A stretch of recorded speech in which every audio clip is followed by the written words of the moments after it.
আর কোনো উপায় নাই, তুমি তো আমার রব, তুমি তো আমার সৃষ্টিকর্তা, তুমি এই নমরুদ জালিমের হাত থেকে আমাকে হেফাজত করো। আল্লাহ আগুনকে হুকুম জারি করলেন, কুল্লা ইয়া নারু কুনি বারদাও ওয়া সালামান আলা ইব্রাহিম। কোরআন, আগুন তুমি ঠান্ডা হও, আমার ইব্রাহিমের একটা পশমকে জ্বালাবার ক্ষমতা তোমার নেই। জোরে বলুন সুবহানাল্লাহ। জ্বালাতে পারেনি।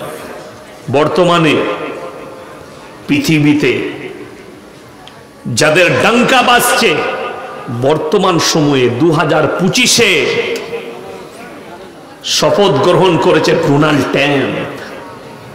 সুপার পাওয়ার আমেরিকা, যার কাছে 4428টা পরমাণু বোমা আছে।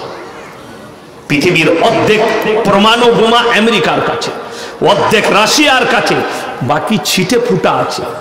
ভারতের কাছে 165, পাকিস্তানের কাছে 175, চাইনার কাছে 300, ব্রিটেনের কাছে 250, তুরস্কের কাছে 90, ইসরায়েলের কাছে 90। এইভাবে ছিটিয়ে ছড়িয়ে আছে। খালি এদের কাছে হাফ আছে। 10,000-এর মধ্যে 5,500 পরমাণু বোমা রাশিয়ার কাছে, 4,500 পরমাণু বোমা আমেরিকার কাছে। তাদের কাছে অত্যাধুনিক যুদ্ধ বিমান, অত্যাধুনিক ফাইটার জেট, যাদের কাছে অত্যাধুনিক হেলিকপ্টার, যাদের কাছে লাখের ওপরে সেনা, কয়েক লক্ষ সেনা আমেরিকার কাছে। তাদের দেশের সেনারাও আল্লাহর কুদরতি বালার কাছে হুঁটো গাড়তে হয়েছে। 75,000 সেনা আগুন নিভাতে লেগেছে ক্যালিফোর্নিয়ায়। তারা 3 দিন পরে তারা বলে দিলে আমরা হাঁটু গেড়ে দিলাম, এ আগুন আমাদের নিয়ন্ত্রণের বাইরে। সকলে জোরে বলুন সুবহানাল্লাহ। একটা দেশকে জ্বালাতে গেলে পরমাণু লাগে। আমেরিকা যখন জাপানের হিরোশিমা নাগাসাকিতে পরমাণু মেনেছিল, আজও পর্যন্ত সেখানে বাচ্চা পয়দা হলে পঙ্গু পয়দা হয়, একটা ঘাস পর্যন্ত জন্মাই না। তার এত পাওয়ার, তারপরও আল্লাহ দেখিয়ে দিলে আমার পাওয়ার শোনো। আমি যদি খালি জঙ্গলের চিঙ্গারি, দাবানল শুরু হয়েছে জঙ্গল থেকে আপনার গোটা শহরতলি পর্যন্ত। একটা বাড়ি পুড়েছে, সেই বাড়িটার তৈরি করতে খরচ হয়েছে হলিউডের একটা ডাইরেক্টরের বাড়ি 12,000 কোটি টাকা।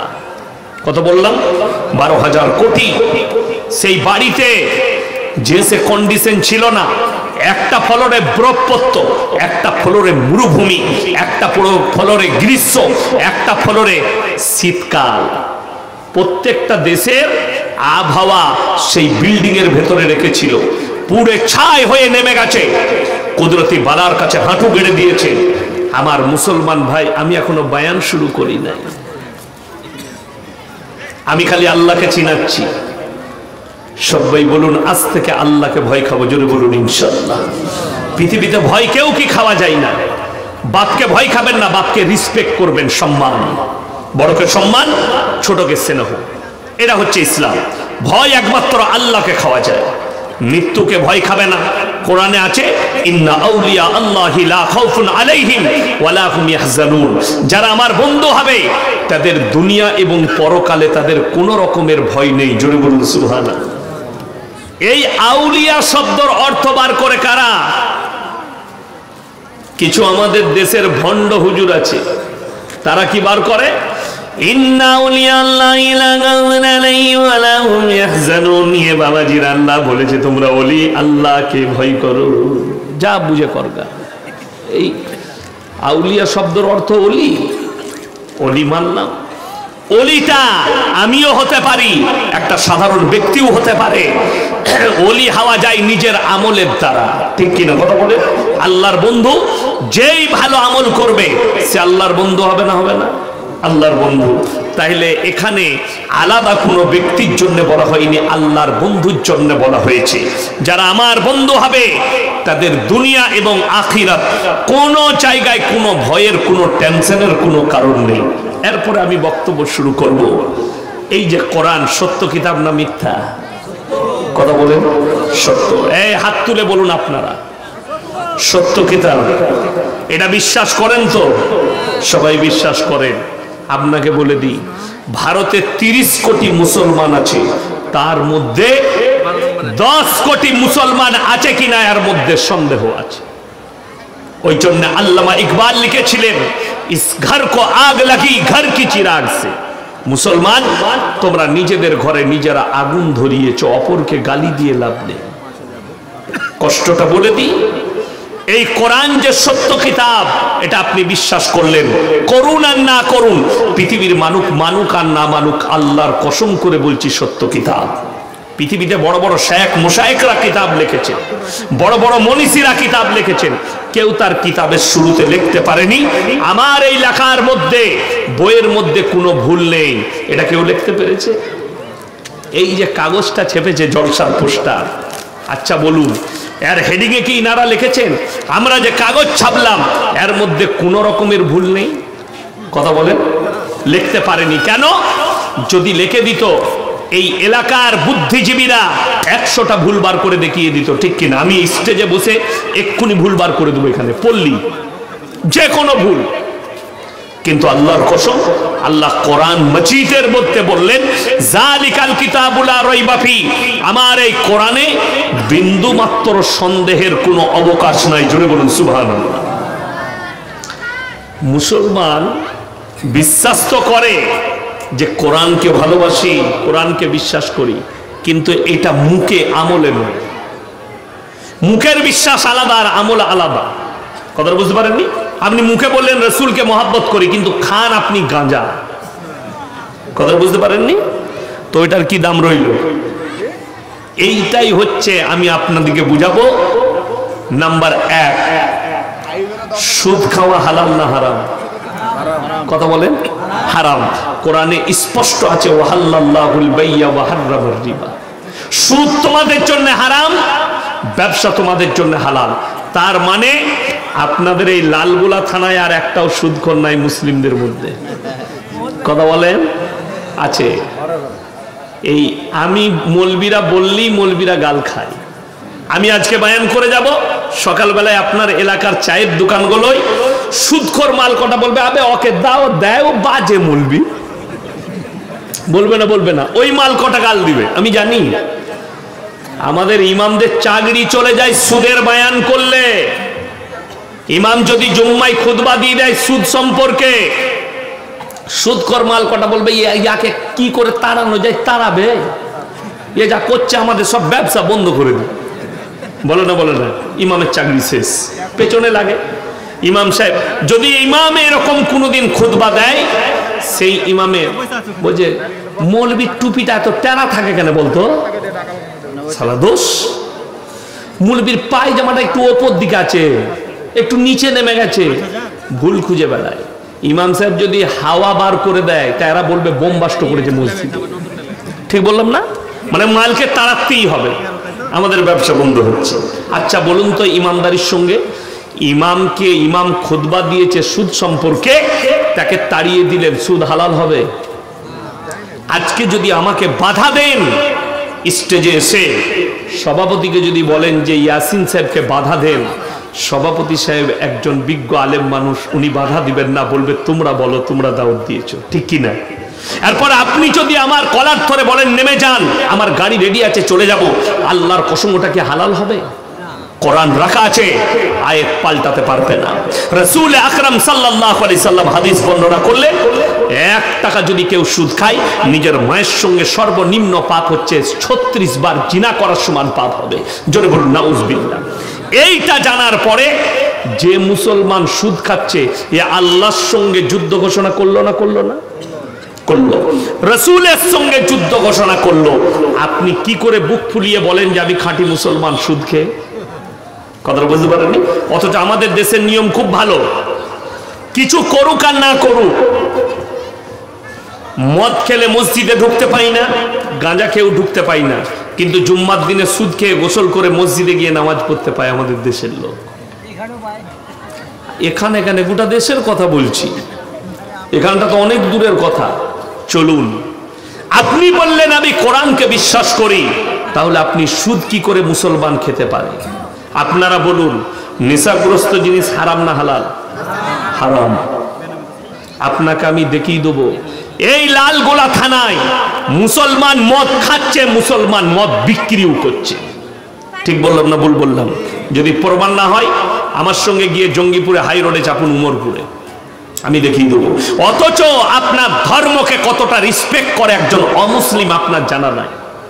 আমি প্রায় উত্তরবঙ্গ থেকে দক্ষিণবঙ্গ যাতায়াত করি এই হাইওয়ের ওপরে প্রায় দিন। আজকে আমি এখানে এসেছি, কালকে মাদ্রাসার ক্লাস করে আবার আসবো। নলহাটিতে প্রোগ্রাম আছে কালকে আবার আছে, আমি আবার ফিরে আসবো। কালকেই আমি কোচবিহার থেকে ফিরেছি, এই রাস্তার উপর দিয়ে উমরপুর হয়ে বাড়ি গেছি। রাত 2টোর সময় উমরপুর কভার করেছি আমি। আজকে গতকালকে প্রোগ্রাম ছিল, শিলিগুড়িতে করেছি। প্রত্যেক দিন যাতায়াত করি। যেমনি আপনি মোরগ্রাম পার করবেন, পলসন্ডা মোড়, ওই পলসন্ডা মোড়ের কাছে একটা ধাবা আছে, ধাবাটার নাম হচ্ছে পাপ্পুদা ধাবা। পাঞ্জাবিদের ছেলে, মুখে দাড়ি, মাথায় পাগড়ি। আমি মাঝে মাঝে তাদের কাছে খাই। জানেন তারা কতটা আপনার ধর্মকে রেসপেক্ট করে, কতটা সম্মান করে? তার হোটেলে বোর্ড লাগানো আছে 3টে। নাম্বার 1, মদ পান করা নিষিদ্ধ। নাম্বার 2, মদ বিক্রি নিষিদ্ধ।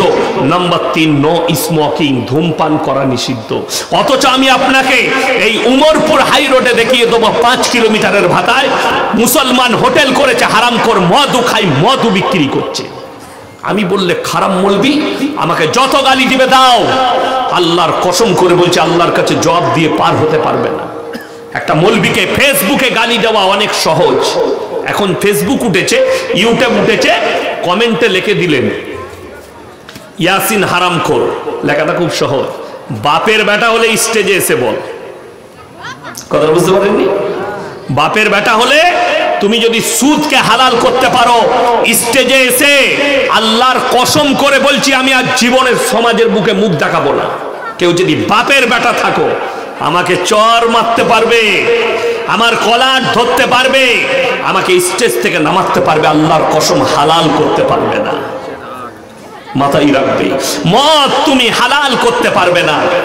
অথচ শুনে রেখে দেন, একটা অমুসলিম, আমি তার হোটেলে, আমি শুধু নয়, টুপি দাড়িওয়ালারা ঢুকলে তাদেরকে ভাঁড়েতে চা দেয়, কাগজের গিলাসে জল দেয়, প্লেটটা দেয় কাগজের প্লেট।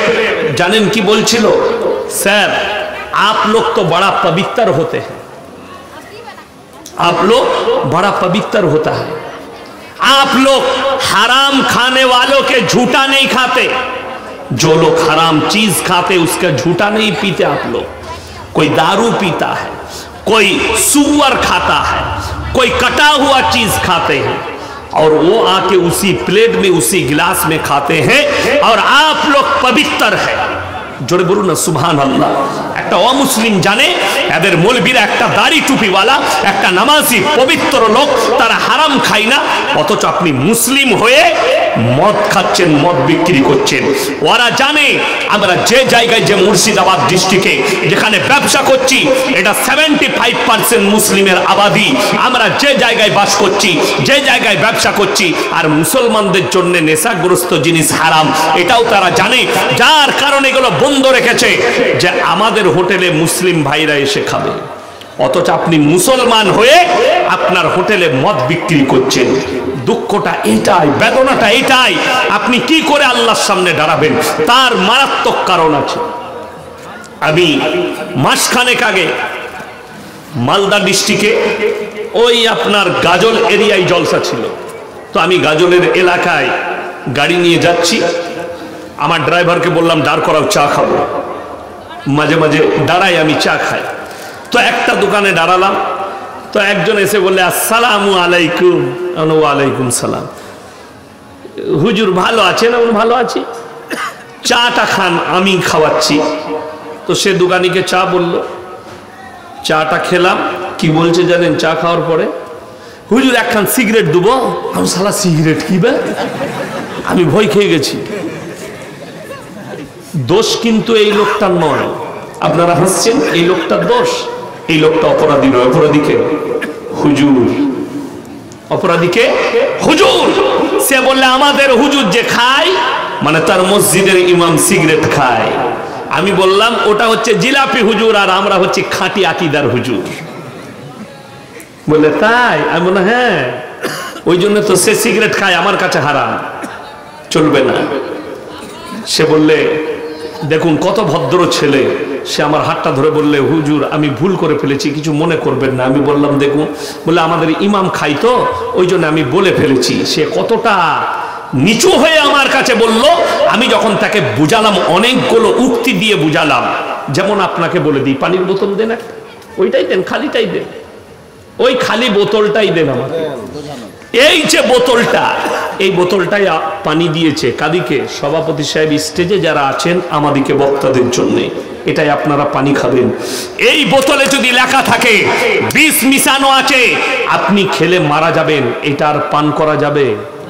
ইসলামী শরীয়ত বলছে হারাম। যারা আত্মহত্যার পথ বেছে নিবে, একটা সিগারেট আর গুটকা আর বিড়ির প্যাকেটে লেখা আছে হানিকারক, ক্যান্সারের কারণ, আর কোরআনে আছে তোমরা নিজেদের জীবনের মূল্য দাও। এই জীবনটা যেটা আল্লাহ দান করেছে, এটা তোমার নয়, এটা আল্লাহ দিয়া নিয়ামত। আর এর সঙ্গে যারা খেয়ানত করবে, আল্লাহর কাছে কিয়ামতের দিনে হিসেব দিতে হবে। আপনি বিড়ি খেয়ে, সিগারেট খেয়ে, আমাদের দেশে তো অবাক হয়ে যাবেন, কিছু মুসল্লি আছে সকালবেলায় বিড়ি না খেলে তাদের হাগাই হয় না। হ্যাঁ, তাহলে মসজিদের পায়খানা ঘরে ঢুকে ও বিড়ি টানছে, তারপরে ইমাম সাহেব ঢুকেছে, ইমামের বমি হয়ে গেছে গন্ধে। আপনি নিজে বলছেন হাদিস মানি, কত কষ্ট লাগে, এই মুসলমান কত নেমো খারাম। আল্লাহ রসুলের ওই হাদিসটা মানছে। নবীজি বললেন কাঁচা পেঁয়াজ খেয়ে মসজিদে যাওয়া যাবে না, তোমরা যেও না। আপনি আমল করলেন যে কাঁচা পেঁয়াজ খেয়ে যাবো না, এর ব্যাখ্যা কি? মুখে দুর্গন্ধে তোমার পাশের লোক কষ্ট পাবে। আর রসুলের হাদিস, তোমরা মুমিন ততক্ষণ হতে পারবে না যতক্ষণ পর্যন্ত তোমার কাছ থেকে তোমার প্রতিবেশী সুরক্ষিত নয়, তাকে সুরক্ষা দিতে হবে। আপনি ভেবে দেখুন, আপনি বুঝতে পারলেন পেঁয়াজের গন্ধ আছে, আচ্ছা বিড়ি সিগারেট গুটকার গন্ধটা কি আতরের মতো সেন? ওটা তো আরো খারাপ, আরো খারাপ। কিন্তু মুসলমান খাচ্ছে। সব থেকে বেশি কষ্ট কে পায়? আমি আপনার পাশে 5 মিনিট দাঁড়িয়ে নামাজ পড়বো, ঠিক কিনা কথা বলে? 6 মিনিট করব, আপনার স্ত্রী সব থেকে বেশি কষ্ট পাবে। যার কাছে এশার নামাজ পড়ে 6 থেকে 7 ঘন্টা ফজর পর্যন্ত আপনি ঘুমান, তোমার স্ত্রীকে জিজ্ঞেস করো। আমাদের দেখবেন মাঝে মাঝে ভালোবেসে অনেকজন স্ত্রীকে জড়িয়ে ধরে না, হ্যাঁ বলবে শুনা এইদিকে এসো, তোমার মুখে দুর্গন্ধে সে মনে মনে ভাববে হাট করার বেটা, তোকে ঝাঁটা মারতে মন যায়, করবো কি স্বামী, কি বুঝলেন? আর আমাদের মৌলবীদের এমন অবস্থা, আমাদের বউর আমাদের কাছ থেকে সরতে চাই না, খেপা, আমরা কিছুই খাই না, কিচ্ছু খাই না, ওই জন্য আমাদের বিবিরা আমাদের কাছ থেকে সরতে চাই না। আর যারা গুটকা খোর, জিলাপি খোর, খালি বলবে এইদিকে ঘুরো গো, তোর দিকে ঘুরবি না, কথা বুঝতে পারবি? আমাদের সমাজ ধ্বংস হলো তো ওই করে। বিশ্বাস করুন, সবাই কোরআনের প্রতি মহাব্বত আনবো, জোরে বলুন ইনশাআল্লাহ। মহাব্বত যদি আসেন, শুনেলেন বিপদ যেটা ঘটেছে কোথায় জানেন? আপনারা মনে করছেন ইয়াসিন ভাই দারুণ বক্তা, এই মৌলবীরা দারুণ, আমার মতো 100টা মৌলবী ধরা পড়বে কিয়ামতের দিনে, 100টা হুজুর ধরা পড়বে। সমাজকে ধোঁকা দিয়েছো, প্রতারণা করেছো, প্রবঞ্চনা করেছো, সমাজকে ধোঁকায় ফেলে রেখেছো, অথচ আমল করেনি। অবাক হবেন, এই যে সুদ হারাম বললাম, এই দিকে আপনাদের ওপার পেরিয়ে গেলি ঝাড়খণ্ড, ঠিক কিনা? মুরারইয়ের পাশে ঝাড়খণ্ড। ঝাড়খণ্ডের একটা মাল আছে, তার নাম হচ্ছে জাহাঙ্গীর। প্রতিনিয়ত আমাকে গাল দেয়। দেখছে একটা জলসাই বলেছে ব্যাংকের যে ইন্টারেস্টটা পাওয়া যায় ওটা হালাল, ওটা খাবে। আমি তখন বুঝতে পারলাম এই হারামখোর সুদের পয়সা খেয়ে মৌলবি হয়েছে। আর এই মাল কটাই ধরা পড়বে যদি বলেন কারা? ইন্নাল্লাযীনা ইয়াকতুমুনা মা আনজালাল্লাহু মিনাল কিতাব ওয়া ইয়াশতারুনা বিহি থামানান কালীলা উলাইকা মা ইয়াকুলুনা ফি বুতুনিহিম ইল্লান নার ওয়া লা ইউকাল্লিমুহুমুল্লাহু ইয়াওমাল কিয়ামাতি ওয়া লা ইউযাক্কিহিম ওয়া লাহুম আযাবুন আলীম। হে আমার নবী বলে দাও, তোমাদের মধ্যে কিছু এমন মৌলবি থাকবে, হুজুর থাকবে, যারা নিজেদের পেট চালাবার জন্য আমার আয়াতকে লুকিয়ে দেবে, হক হককে লুকিয়ে দেবে, তারা নিজেদের পেটেতে আগুন ছাড়ায় আর কিছু ভরে না। আমি আল্লাহ রাব্বুল আলামিন কিয়ামতের দিনে তাদেরকে কঠিন আযাবে মুবতালা করে দেব, তাদেরকে কঠিন আযাবে ফেলবো। আমার ভাই খুব সাবধান, হারামটা হারাম, কিয়ামত পর্যন্ত হালাল পৃথিবীর কোনো বাপের বেটা মৌলবি করতে পারবে না, মাথায় রাখবেন। হারাম কিয়ামত পর্যন্ত হারাম। মদ স্পর্শ করা হারাম, গাঁজা স্পর্শ করা হারাম, হেরোইন স্পর্শ করা হারাম, নেশাগ্রস্ত জিনিস তোমরা স্পর্শ করো না, আল্লাহ বলে দিলেন হারাম। আপনি কি করে, রাসূল বললেন হারাম, আপনি কি করে এগুলোকে ব্যবহার করতে পারেন? আপনি নিজের জিন্দেগিটা নিজে একবার ভেবে দেখুন। যেটা রাসূল সাল্লাল্লাহু আলাইহি সাল্লাম খাননি সেটা যদি আপনি খান, গুনাহ না গুনাহ নয়? আপনি ভেবে দেখুন। আমাদের দেশের লোকরা ফতোয়া নেয়, হুজুর বিড়ি সিগারেট গুটখা খাওয়া কি? হুজুর বললেন মাকরুহ। আমি 24 পরগনায় জলসা করতে গিয়েছিলাম, বেশিরভাগ সব ফুরফুরা ভাইরা আছে, আমাকে দাওয়াত দিয়েছে। তো আমি বললাম, আচ্ছা তোমাদের হুজুর যদি সিগারেট খায় তাকে রাখবে না তাড়াবে? না, তাকে তাড়িয়ে দেবো। আমি বললাম হুজুর খেলে তাড়াবি, হুজুর খেলে হারাম, আর তোরা খেলে মকরু, কবরে যা বুঝতে পারবি ঝাঁটা খাবি। কত বড় আস্পর্ধা! হুজুরের জন্য হারাম করে রেখেছে আর নিজেদের লেগে মকরু করে দিয়েছে খাবার লেগে। এরা যে কি মার খাবে তার ঠিক নেই, বড় কষ্ট লাগে। যেমন আপনাদিকে বলি, দাড়ি কাটাটা নেকির কাজ না দাড়ি রাখাটা? কথা বলে না? দাড়ি রাখাটা নেকির কাজ, দাড়ি কাটাটা গুনাহ না গুনাহ নয়? মারাত্মক গুনাহে কবিরা দাড়ি কাটাটা। আপনি বলুন, আপনার মসজিদের ইমাম যদি দাড়ি চেঁচে দেয় তার পেছনে নামাজ পড়বেন না তাড়াবেন? তাড়াবেন। যে ইমাম দাড়ি চেঁচে যাওয়ার পেছনে নামাজ পড়বো না, ও ইমাম দাড়ি চাচলে তার পেছনে নামাজ হবে না, তুই দাড়ি চেঁচে ইমামের পেছনে কি করে পড়িস? কথা বুঝতে পারেননি? তোমারটা হালাল আর ইমামেরটা চলবে না। তুমি তোমার দিমাগকে জিজ্ঞেস করো। ওই জন্য বলছি, ইমামের জন্য যেটা হারাম করেছো নিশ্চয়ই তোমার জন্যও হারাম। খুব ভালো করে বুঝবেন। আপনি এই সেন্সটাই আনতে পারেননি, আপনারা মৌলবীদের লেগে হারাম করেছেন আর নিজেদের। আমাদের দেশে যেমন পর্দা করা ফরজ না ফরজ নয়? ফরজ। কিন্তু পর্দা কার কাছে ফরজ জানেন? আমার মা বোনদের। বললেই আমি গাল খাবো। মৌলবীরা বলবে কোন আটকুড়োর বেটা, মৌলবীকে দাওয়াত দিয়েছিস রে তোরা। কেন বলুন তো? ফরজ কোথায় মায়েদের কাছে জানেন? গোটা দেশের লোক পেরিয়ে যাচ্ছে, ও মাথায় কাপড়ও দিবে না, গায়েও কাপড় দিবে না, কিন্তু মৌলবী সাহেব পেরিয়ে গেলে মৌলবী সাহেব লো মাথা দেবে। তার মানে মৌলবী সাহেব খালি মরদ আর বাকি সব হিজড়ে, যে মৌলবীকে দেখে খালি মাথায় কাপড় দিতে হবে। আমাদের দেশের মেয়েদের সেন্স হচ্ছে এটা, যে মৌলবী সাহেবকে, এই আমাদের দেশে অনেক আছে এমনি মাথায় কাপড় দিবে না, মুয়াজ্জিন আজান দিচ্ছে আল্লাহু আকবার আল্লাহু আকবার, মেয়েরা বলছে আজান হচ্ছিল, মাথায় কাপড়টা দে আর বাকি টাইম খুলে দে, নেকি হবে। এইটা বুঝাতে পারলাম না যে মৌলবীকে দেখে যেমন পর্দা করা ফরজ, তার মানে তোমাদের কাছে মৌলবীরাই মরদ আর বাকি কেউ মরদ নাই? সকলের জন্য, পর পুরুষের জন্য পর্দা করা ফরজ। প্রত্যেকটা নারীর জন্য পর্দা করা ফরজ, পর পুরুষের কাছে। দুঃখের বিষয়, আপনি পর্দাটাই বুঝতে পারেননি। পর্দা খালি মৌলবীর লেগে রেখেছেন, আপনাদের জন্য নয়। এইটাই সমাজের লোক বুঝতে পারলো না। হাইরে মুসলমান, আপনারা বলুন লটারির টিকিট কাটা হালাল না হারাম? হারাম। আপনাকে আমি লাল গোলাই দেখিয়ে দেবো, মুসলমান লটারি কাটছে, লটারি বিক্রিও মুসলমান করছে। ঠিক বললাম না ভুল বললাম? বড় কষ্ট লাগে। আর আপনি অবাক হবেন, রাগ করবেন না। সভাপতি সাহেব আছেন, আমার খুব বন্ধু মানুষ, অন্তরের মানুষ, অনেকদিন পর দেখা হলো। আল্লাহ ইনার হায়াতে বরকত দেখ, বলুন আমিন। আমার ভাই, ইমানদারির সঙ্গে বলছি, পশ্চিম বাংলায় সব থেকে বেশি লটারির টিকিট মুসলিমরা কাটে। এটা রাগ করেন, আমি একদম সত্য ঘটনা বলছি। প্রত্যেকটা মুসলিম গ্রামে আপনি লটারির দোকান দেখতে পাবেন 3-4টা, আর কাটছে লাইন দিয়ে মুসলিমরা। আপনি চলে যান একটা শিক্ষিত অমুসলিমদের গ্রাম, তাদের গ্রামে লটারির দোকান পাবেন না। এটা চ্যালেঞ্জ ছুড়ে বললাম আপনাকে। একটা শিক্ষিত হিন্দু ভাইদের গ্রামে যান, আপনি লটারির টিকিট পাবেন না, কিন্তু মুসলিমদের গ্রামে যান, 10টা করে লটারি বেচনেওয়ালা আর কাটনেওয়ালা 10,000 প্রত্যেক দিন।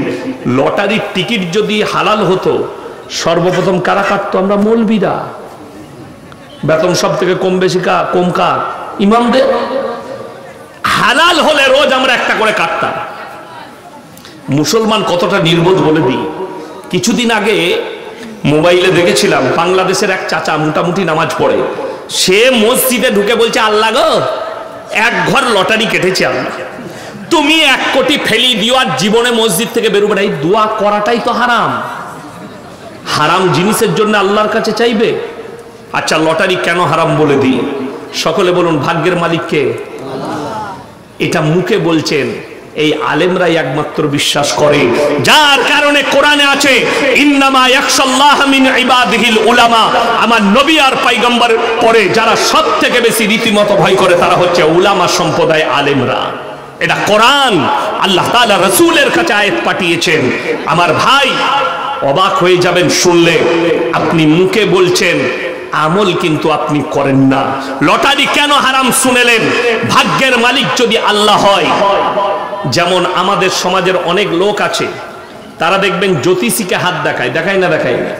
কেরলে কাজ করে, কলকাতায় থাকে, বর্ধমান টাউনে কাজ করে, হাত দেখাচ্ছে জ্যোতিষীকে। হারামখোর, ছিঁড়া চট বসে আছে, চট বিছিয়ে একটা অ্যাটার্জি খুলেছে, তাতে খালি পাথর আছে, আংটির পাথর, আর খুলে মাথার চুলটা তেল মাখিয়ে এসছে। কিসের তেল? সর্ষের তেল। সর্ষের তেলের কিলো কত? কথা বলে না? 200 টাকা বর্তমান বলি। আর আমি আজকে আমার মাথায় যে তেলটা লাগিয়েছি, হ্যাঁ, বোম্বেতে গিয়েছিলাম, তো আমার ভাই আছে, ওখানে কারখানা আছে, সে বললে তোমার চুল উঠে যাচ্ছে, একটা তেল কিনে দিই। কত? 100 গ্রামের দাম 475 টাকা। আমি দাও, লোকের পয়সাতেই চলছে তো আমাদের, অসুবিধা কিচ্ছু নাই। আল্লাহ তকদিরে লিখে দিয়েছে, লোকের ঘরে খাবি। আমরা কোথায় খাই? লোকের ঘরে। কি বুঝলেন? আমি দুপুরে বাড়িতে একটু খেলাম, তারপরে তো আমি বুঝিয়ে নিয়েছি চালাবো ওইখানে গিয়ে। আল্লাহ তকদিরে রেখেছে, এইখানেও চালিয়ে দিলাম। এটাই আমাদের তকদির, আল্লাহ মেপেছে। শুনেন, যে বসে আছে ওখানে হাওড়া স্টেশনে, রেল লাইনের ধারে, স্টেশনের গায়ে, সে কি করে? অ্যাটার্জি খুলে বসে আছে, সরষের তেল লাগিয়ে হারামখোর ছিঁড়া চটে বসে আছে। আর যে তার কাছে হাত দেখাচ্ছে, 50,000 বেতন পায়। বলছে, বাবা দেখো আমার কি হয়েছে। ওরে বাবরে, তোমার ভাগ্য খারাপ যাচ্ছে, বইয়ের সাথে একটু ঝামেলা চলছে। ই দেখলে শালা রোজ রাতের বেলায় বইয়ের সাথে ঝগড়া, শালা ঠিকই বলেছে। মনে করছে দারুণ জাননেওয়ালা। বিশ্বাস করুন, ইমানটা সঙ্গে সঙ্গে চলে যাবে। ভবিষ্যৎ কে জানেন? সকলে বলুন, আল্লাহ ছাড়া পৃথিবীতে ভবিষ্যৎ কেউ জানে না। এরা ভবিষ্যৎ বলছে। বললে কি করতে হবে? এই পাথরটা নিয়ে যাও, তোমার ভাগ্যটা ফিরে যাবে। এই পাথরটা নাও, তোমার সংসারে শান্তি আসবে। অথচ 50,000 বেতন পায়, একবারও বলতে পারছে না, এই পাথরটা তোর গলায় বাঁধ, কান থেকে মমতা খালার পাশে থাকবি, তুই হারাম কর ছিঁড়া চটে কেনে। কথাটা বুঝতে পারেননি? যে দিচ্ছে সে ছিঁড়া চটে বসে, যে দিচ্ছে সে 50,000 বেতন পায়, কলকাতার অফিসে গিয়ে ঠ্যাংটা তুলে বলবে, এই চা নিয়ে আয়। আনছি স্যার, কর্মচারী আছে তার। আর যে বেচছে, সে একটা পাথর বিক্রি হলে কি খায়? কি খেতে পায়? 3টে পরোটা, আনলিমিটেড তরকারি, একটা ডিম সিদ্ধ, 1 টুকরো পেঁয়াজ, একটা কাঁচা লঙ্কা। হারামখোর ওই পরোটা খায়। আর যে অফিসে 50,000 টাকা চাকরি করে, তার ভাপা ইলিশ, তার খাবার দাবার আলাদা আসে। কর্মচারী টেবিলে খাবার দেয়, ডাইনিং টেবিলে বসে খায়। অথচ ওই হারামখোরের কাছে ভাগ্যের পাথর নিচ্ছে। তাইলে তকদির কার খারাপ? আমাদের সমাজে অনেক লোক আছে, অনেক মা বোনেরা আছে, বিয়ে হয়েছে 3 বছর 4 বছর, ছেলে হচ্ছে না। কি করে? হুজুর খুঁজে বেড়ায়। আর আমাদের দেশে অনেক হুজুর আছে, আপনাদের মুর্শিদাবাদই আছে, আমি এমন তাবিজ দেবো, আমার তাবিজে বেটা ছেলে হবে। খোঁজ নিয়ে দেখুন, সে হারামখোরের একটা বেটা নাই। আমার নিজের 2টো মেয়ে। আপনার কটা ছেলে মেয়ে? আমার 5টা আছে। 5টা? কটা ছেলে? 2টো মেয়ে? 2 মেয়ে 3 ছেলে। 2 মেয়ে 3 ছেলে। আচ্ছা বলুন, আমাদের তাবিজে যদি বেটা হতো তাহলে পঞ্চায়েতগুলো কাদের দখলে হতো? আমাদের। 4টা বিয়ে করা যায় যাচ্ছে না? না, ইসলামে 4টা আছে। 4টা বিয়ে করতাম, বছর একটা করে, 4 10 কত? 10 বছরে 40টা লাঠির জোর আমার, পঞ্চায়েত আমার। কথা বুঝতে পারেননি? কে কাকে বুঝাবে? খেপা ইয়াসিনের তাহলে 2টো বিটি হতো না, বেটাই হতো। কি বুঝলে? মা দিকে কে বুঝাবে?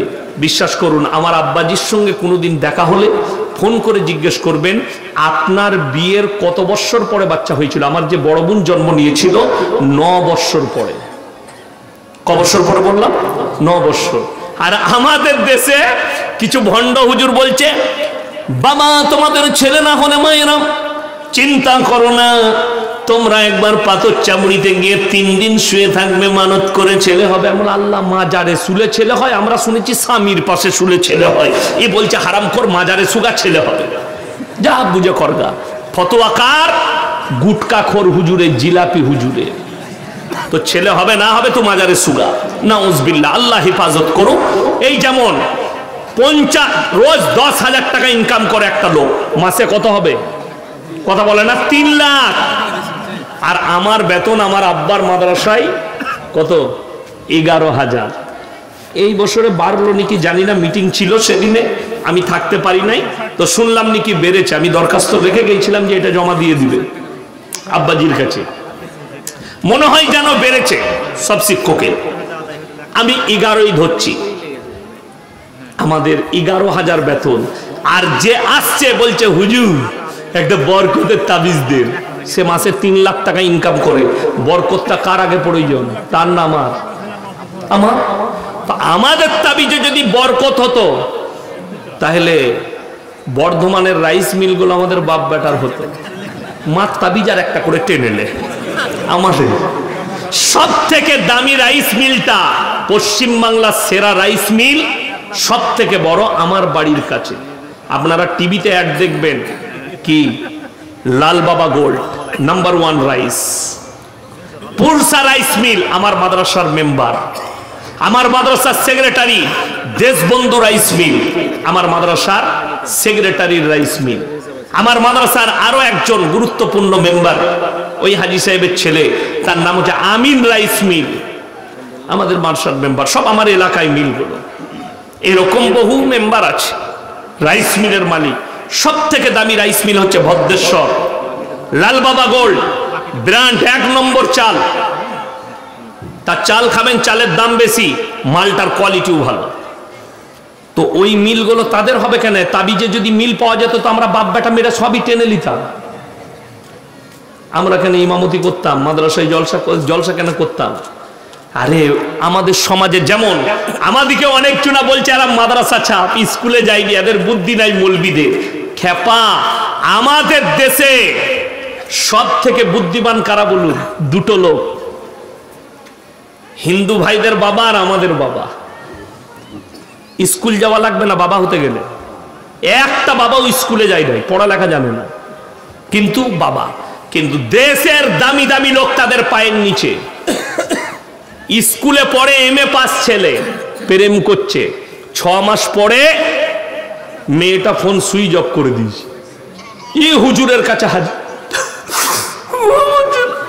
ঘুমোচ্ছিল কি দারুণ ভালোবাসতাম স্যার, সুইচ অফ করে দিয়েছে। হুজুর মোবাইলের সুইচটা একটু খুলে দেন, তাবিজ মেরে। শালা তাবিজ মেরে মোবাইলের সুইচ খোলা হয়?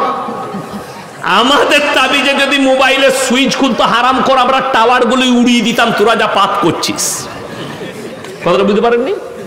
টাওয়ার গুলো রাখতাম একটাও, এই মোবাইলের সাত টাওয়ার গুলো উড়িয়ে দিত।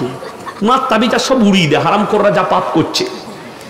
বড় কষ্ট লাগে। হুজুর বলছে মামা চিন্তা নেই, 5,001 টাকা দেবেন, 1 সপ্তাহের মধ্যে সুইচ খুলে যাবে। দেখলে শালা 1 সপ্তাহে যদি 5,001 টাকায় সুইচ খুলে, তাহলে মনে হয় মালটাকে এনেও দিতে পারবে। বললে হুজুর এমন কি তাবিজ নেই, মেয়েটা আমার কাছে চলে আসবে? হুজুর বললে ওটাও আছে। বললে কেমন করে? বলছে 20,001 টাকা লাগবে, 15 দিনের ভেতরে তোর কাছে মেয়ে চলে আসবে। দেখলে শালা সুইচ খোলার থেকে মেয়েটাই আমার কাছে আসুক। বলে আমি হুজুর কালকে টাকা এনে দেবো। বলে যা। হারামখোর ঘরে গিয়ে মায়ের ছাগল, পাড়ার লোকের ছাগল চুরি করে বেচে দিয়েছে, দিয়ে 20,000 টাকা নিয়ে চলে গেছে। 4টা ছাগল বেচে দিয়ে হুজুরকে দিয়েছে। আচ্ছা আপনারা বলুন, আমাদের তাবিজে যদি মেয়ে চলে আসে, আমরা মৌলবীরা একটাও ইমামতি করতাম না, মাদ্রাসায় থাকতাম না। কেন? খালি খোঁজ লাগাতাম বাপের একটা বিটি বড় লোক কে আছে, মা তাবিজ একটা নিলে বড় লোকের জামাই, আর কিচ্ছু করা লাগবে না। লাগবে? বোকা বুঝে না, তকদিরে যে আছে সেটা পাবে। ইসলামে প্রেম হারাম, যে প্রেমকে তোমরা হালাল করতে চাইছো ওটা নাজায়েজ কাজ, জিনা করার রাস্তা ওটা। আর ইসলাম এই রাস্তা ইখতিয়ার করতে দেয়নি। কোরআনে আছে ওয়ালা তাকরাবুজ জিনা ইন্নাহু কানা ফাহিশা ওয়া সা সাবিলা। ব্যভিচার করা তো দূরের কথা, যে রাস্তায় ব্যভিচার হয় ওই রাস্তার ধারে পাশে যাতায়াত করো না। আজকে আমাদের সমাজের লোক নামাজ পড়ে না, রোজা রাখে না, আল্লাহকে ডাকতে চাই না, তার কারণ একটাই, এই ভণ্ড হুজুররা। এরা বলে রেখে দিয়েছে তোদের চিন্তা নেই। কেমন বলছে? তোরা যাই বাপ করবি কম, অসুবিধা নেই, আমরা মরে যাওয়ার পরে তোদেরকে মিলাদ পড়িয়ে জান্নাতে দেব। মিলাদ হয় না? হয় না আমাদের দেশে? মিলাদ হচ্ছে, ভণ্ড হুজুররা মিলাদ পড়ছে। আমি খালি চিন্তা করি, 4 বোতল মদ খেয়ে অ্যাক্সিডেন্ট করেছে লালগোলা বাজারে, বলে চিন্তা নাই হুজুরকে দাওয়াত দে। আমাকেই দাওয়াত দিয়েছেন, আমি কোনো হুজুরের নাম করবো না, আমি হুজুর ধরে দাওয়াত দিলেন। আচ্ছা আমি এসে দোয়া করলাম, রব্বানা আতিনা ফিদ দুনিয়া হাসানাহ ওয়া ফিল আখিরাতি হাসানাহ, আল্লাহ তুমি জান্নাতুল ফিরদাউস দাও, আল্লাহ শহীদের মর্তবা দাও। দিয়ে দেশি মুরগি, পোলাও আর ডিম সিদ্ধ খেতে বসেছি। বললাম বাপ কি করে মরলো তোমার বেটা? ছেলে খুব বদমাস ছিল, 4 বোতল মদ খেয়ে, তোবা তোবা, কাকে জান্নাতে দিলিবে? মাতালকে 4 বোতল মদ খেয়ে মরে গেছে। হুজুর বলছে চিন্তা নাই, আপনাকে একটা বয়ান শোনাবো, আপনার দিমাগ আউট হয়ে যাবে। সমাজটা আজকে আমি দেখলাম টোল কারা করেছে, একটা অমুসলিম ছেলে তার চ্যানেলে টোল করেছে ইসলামকে নিয়ে। সে কিন্তু ভুল কিছু করেনি। আপনার মনে হবে এই গুটকা খোরা জিলাপি হুজুররা গালি দেবে, মাজাক বানিয়ে রেখে দিয়েছে ইসলামের। আল্লাহর কসম ইসলাম টিকে আছে সত্যের উপরে। জোরে বলুন সুবহানাল্লাহ। ইসলাম সত্যের উপরে টিকে আছে না মিথ্যার উপরে? সত্যের উপরে। আর আমাদের দেশের জানেন একটু গোলমাল আছে। গোলমালটা কি? আচ্ছা আমি কোরআনের আয়াতগুলো সুর দিয়ে পড়লাম না বিনা সুরে? সুর দিয়ে পড়লাম না? আচ্ছা বাকি আপনাকে বলে দিই, আমাদের দেশে যে বক্তারা সুর দিয়ে বক্তব্য দেয়, মেয়েরা বলে কি গলালো, দারুণ গলা, বুঝলি কিলো? বুঝে নাই কিচ্ছু। এই চলছে। 3 মাস আগে আমি জলসা করেছি ডানকুনির কাছে, হাওড়া ডানকুনি, হুগলি ডিস্ট্রিক্ট। একজন জুনিয়র বক্তা 24 পরগনার ছেলে, 3 তলা টুপি পরে এসছে, বায়ান করছে। আমি তাকে দেখেও নি, আমি মসজিদে খানা খাচ্ছি, একটু আরাম করলাম, এরপরে আমি প্রস্রাব করে স্টেজে যাচ্ছি, আমাকে নিয়ে যাচ্ছে। তার বায়ান কি চলছে জানেন? কোরআন বিরোধী, আল্লাহ বিরোধী বায়ান চলছে। অথচ সমাজ কি বলছে? দিন না থাকার কারণে, দিনী শিক্ষা না থাকার কারণে তারা বলছে সুবহানাল্লাহ। বায়ান কি হচ্ছে? যে কথাটা আল্লাহ রাব্বুল আলামিন নিজের জন্য কোরআনে প্রযোজ্য করেছেন, সেই যে কথাটা রাসূল কিংবা পয়গম্বরের জন্যও করেননি প্রযোজ্য, সেই কথাটা লাগানো হচ্ছে বড় পীর আব্দুল কাদের জিলানীর নামে। অবাক হয়ে যাবে। সমাজ বলছে সুবহানাল্লাহ। কি বলছে জানেন? বাবাজিরা, মায়েরা, বোনেরা, বড় পীর কেমন পীর ছিল বাবা? এমন বড় পীর ছিল। বড় পীর আব্দুল কাদের জিলানী কেমন মর্তবা ছিল শোনো। গোটা পৃথিবীর যতগুলো সমুদ্র আছে, সব সমুদ্রের পানিগুলো যদি কালি করে দেওয়া হয়, আর গাছগুলো যদি কলম করা হয়, আর পৃথিবীর মানুষ বড় পীরের প্রশংসা লিখতে শুরু করে, সমস্ত পানিগুলো শেষ হবে, কিন্তু বড় পীরের প্রশংসা লিখে শেষ করা যাবে না। নাউজুবিল্লাহ বলে। সঙ্গে সঙ্গে আর লোকরা কি বলছে? সুবহানাল্লাহ। সালা এরকম পীর ছিল, কিন্তু নামাজ নাই, কোরআন নাই, কিচ্ছু নেই, তাদের কাছে দিন নেই। আমি স্টেজে গিয়ে বললাম এই বসবে। কোথায় বাড়ি? উত্তর 24 পরগনা অমুক জায়গা। কোথায় পড়াশোনা করেছো? আমি বায়ানটা কোথা থেকে করলে? বলে মোবাইলে শুনে। মানে তুই মোবাইলের পাস করা মলবি, তুই বস, তোর 20টা আগে মারি। সে বসলো। আমি বললাম তুমি বেঁচে গেছো যে আজকে কোনো ইউটিউবার নাই, তাহলে তুমি বুঝতে আর গোটা পশ্চিম বাংলার লোক বুঝতো। তো তাদের মধ্যে একটা দুটো লোক বললে যে আপনি অপমান করেন। আমি অপমান নয়, কোরআন শোনো, কোরআন থেকে দলিল দেবো আমি। কোরআন সূরা কাহাফ, কোন সূরা বললাম? সূরা কাহাফ, একবারই শেষ আয়াতের আগের আয়াত। কুল লাউ কানাল বাহরু মিদাদান লিকালিমাতি রাব্বি লানাফিদাল বাহরু ক্বাবলা আন তানফাদা কালিমাতু রাব্বি ওয়ালাউ জিনা বিমিসলিহি মাদাদা। হে আমার নবী, পৃথিবীর মানুষকে বলো, পৃথিবীতে যতগুলো সমুদ্র আছে সব পানিগুলো যদি কালি করে দেওয়া হয়, আর পৃথিবীর মানুষ আল্লাহর প্রশংসা লিখতে শুরু করে, সমস্ত পানিগুলো শেষ হবে। আবার আমি অতটাই দেবো, সেটাও শেষ হবে, কিন্তু আল্লাহর প্রশংসা লেখে শেষ করা যাবে না। জোরে বলুন সুবহানাল্লাহ। আল্লাহ তাআলা এখানে কোন নবী পয়গম্বরের জন্য এরকম ওয়ার্ড ব্যবহার করেননি, পুরো কোরআনে কোন রাসূলের জন্য করেননি, শুধুমাত্র এটা নিজের জন্য, নিজের প্রশংসা করে প্রযোজ্য করেছেন। অথচ এই হারামখোর আজকের দিনে যদি বড় পীর আব্দুল কাদের জিলানী জীবিত থাকতেন, এদিকে কি ফতোয়া দিতেন? কাফের। শুধু তাই নয়, এইটাই নয়, এখানেও শেষ নয়, আরো একটা ঘটনা বলল। কি? আমার বাবাজিরা, বড় পীর দস্তরখানে খানা খেতে বসেছেন, দেশি মুরগি দিয়ে ভাত খাচ্ছেন, খেতে খেতে হাড্ডিগুলো একদিকে রাখছেন। একজন মুরিদ বললেন, বাবা আপনি হাড্ডিগুলো একদিকে জড়ো কেন করছেন? তিনি বললেন, হে আমার মুরিদ শোনো, আমি যে হাড্ডিগুলো জড়ো করছি, যে মুরগিটা খাচ্ছি, আমি আব্দুল কাদের জিলানী ওই মুরগিটাকে আবার জীবিত করার ক্ষমতা রাখি। নাউজুবিল্লাহ বলেন। কত বড় অপদার্থ কথা! এই ঘটনা আমি বলে যাচ্ছি, আব্দুল কাদের জিলানী নয়, আব্দুল কাদের জিলানী বলেননি, এই কুটকাখোররা বানিয়েছে। আমার কাছে মোবাইলে একটা রেকর্ডিং আছে। কোথাকার? উত্তরপ্রদেশের এক বক্তা। আপনি অবাক হবেন, তার বয়ান শুনলে আপনার দিমাগটা আউট হয়ে যাবে। সে কি মানুষকে বার্তা দিচ্ছে বলে দিই, মানুষের বার্তা শুনলে অবাক হয়ে যাবেন। একটু শুনেন।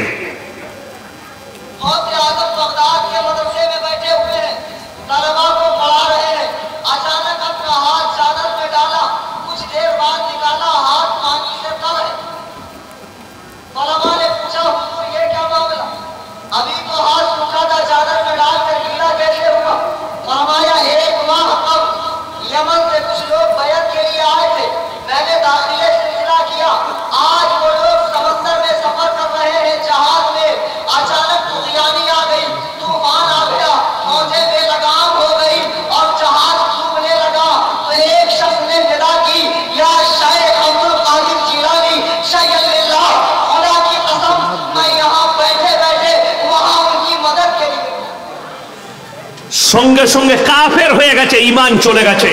এই ভাষাটা বলার কারণে এটা হচ্ছে একটা জিলাপি হুজুর उत्तरप्रदेशेर बड़ा पीर अब्दुल कादिर जिलानी तकरीर कर रहे हैं, अपने तलाबा के सामने तकरीर कर रहे हैं, और शाम से कश्ती में, नाव में कुछ लोग बायत के लिए आ रहे हैं, तो अचानक तूफान आया दरिया में और वो नाव डूबने लगा। तो बड़ा पीर अब्दुल कादिर जिलानी के नाम लिया, या गौसे आजम। जोरे बोलो नाउजुबिल्लाह। এটা বলাই যাবে না। আর সঙ্গে সঙ্গে বললে কি, फौरन गौसे पाक वहीं से हाथ बढ़ाया और नाव को सीधा कर दिया। जोरे बोलो नाउजुबिल्लाह। এই ধরনের, অথচ এটা টোল করেছে একটা অমুসলিম ছেলে। এই বয়ানটার পরে একটা হাসি আছে, হাসি। দেখো মুসলমান का हालत देखो, इनका इस्लाम का हालत देखो, कहानी से भर चुका है। लेकिन अल्लाह की कसम, ये इस्लाम कहानी नहीं है, ये कुरान सच है, ये कुरान हक है, ये अल्लाह के रसूल हक है, अल्लाह के रसूल के हदीस हक है। लेकिन हक बोलने वाला कम है। तुम जिसे मौलवी समझ रहे हो, ये मौलवी नहीं है, ये बिकने वाला मौलवी है। यारा दीन के शेष করে দিয়েছে, ইসলামকে মজাক বানিয়ে রেখে দিয়েছে। অথচ আজকে যদি এই আব্দুল কাদের জিলানী রহমতুল্লাহ আলাই জীবিত থাকতেন এদিকে কাফের ফতোয়া দিত। আমি চ্যালেঞ্জ দিচ্ছি, গোটা ভগবান গোলা থানা, গোটা লালগোলা থানা, গোটা আপনার জঙ্গিপুর থানা, এই গোটা মুর্শিদাবাদ জেলার যতগুলো হুজুর আছে, একটা যদি কেউ আপনার খাজা মঈনুদ্দিন চিশতি রহমতুল্লাহ আলাইহির কিতাব থেকে দেখাতে পারে যে তিনি বলে গেছেন আমি মরে যাওয়ার পরে আমার কবরে চাদর চড়াবি, আমার কবরে সিজদা দিবি, আমার কবরে মান্নত করবি, আমার কবরে ধূপ ধুনো দিবি, আমার কবরে সিন্নি দিবি, আমি ইয়াসিন জীবনে আর সমাজের বুকে বক্তব্য দেবো না, সেই হুজুরকে বলো খালি কিতাবটা দেখিয়ে দাও, তিনি লিখে গেছেন। এমনকি শুনেলেন ফতোয়ায়ে রিজভিয়া আহমদ রাজা বেরেলভি সেখানে ছেপেছে, তিনি লিখেছেন কব্বর মে চাদর ভি চড়ানা জায়েজ नहीं है।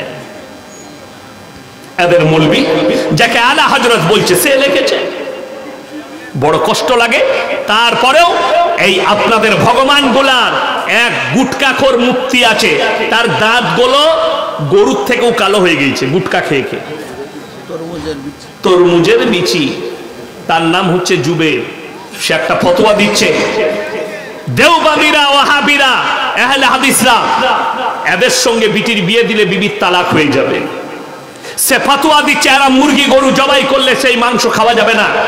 অথচ অবাক লাগে, শুনেলেন পৃথিবীর বিজ্ঞ বিজ্ঞ শেখ এবং আলেমরা আহমদ রাজা বেরেলভিকে কাফের ফতোয়া দিয়েছে তার খারাপ আকীদার কারণে। অনেকে জানে না এটা, আমি জানিয়ে দিলাম আজকে। শুধু তাই নয়, আমি দেখলাম, আমি বর্ধমান জেলার মানুষ, আপনারা মুর্শিদাবাদের, তাইলে ভগবান গোলায় একটা জলসার দাওয়াত হলে ভালো হয়, আমি একটু খোঁজ নেব। তো ভগবান গোলায় বাবুপুর বলে একটা গ্রাম আছে, সেখানে আমাকে জলসার দাওয়াত দিয়েছে। একজন মাস্টার আছেন, আমাকে খুব ভালোবাসেন, তিনি দাওয়াত দিলেন, গেলাম। আমি খোঁজ লাগালাম এই লোকটা যে এই ফতোয়া দিয়েছে, তাইলে এই লোকটার বাড়ির ঘরের একটু ভাতের হাঁড়ির খবর লাগাতে হবে।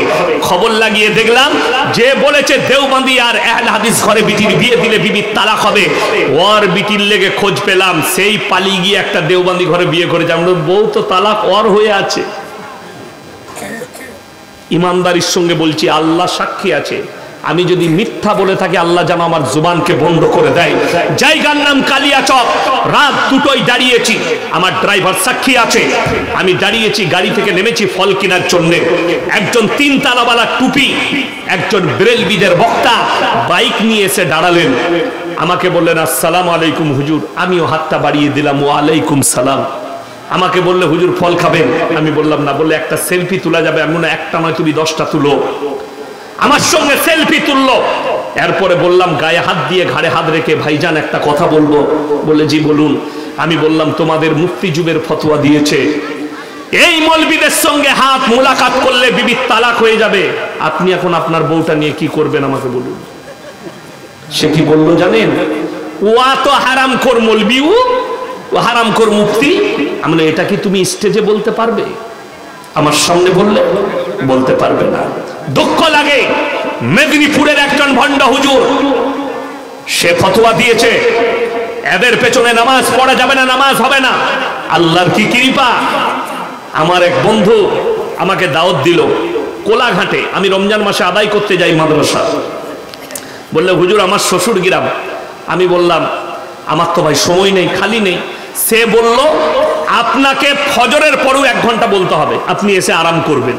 আমি ঠিক আছে, শুক্রবার আছে জুম্মার দিন, তো বৃহস্পতিবার রাতে জলসা হুগলিতে শেষ করলাম। আমি রাত 2টোয় ঢুকে গেলাম, আরাম করলাম। যখন ফজরের আজান হলো আমি উজু করে গিয়ে ফার্স্ট কাতারে বসলাম। তাদের ইমাম এসে আমাকে বললে মলি সাহেব আপনি নামাজটা পড়িয়ে দেন। আমি ফজরের নামাজ পড়ালাম। সেই হারামখোর হুজুর আমার পেছনে নামাজ পড়লো।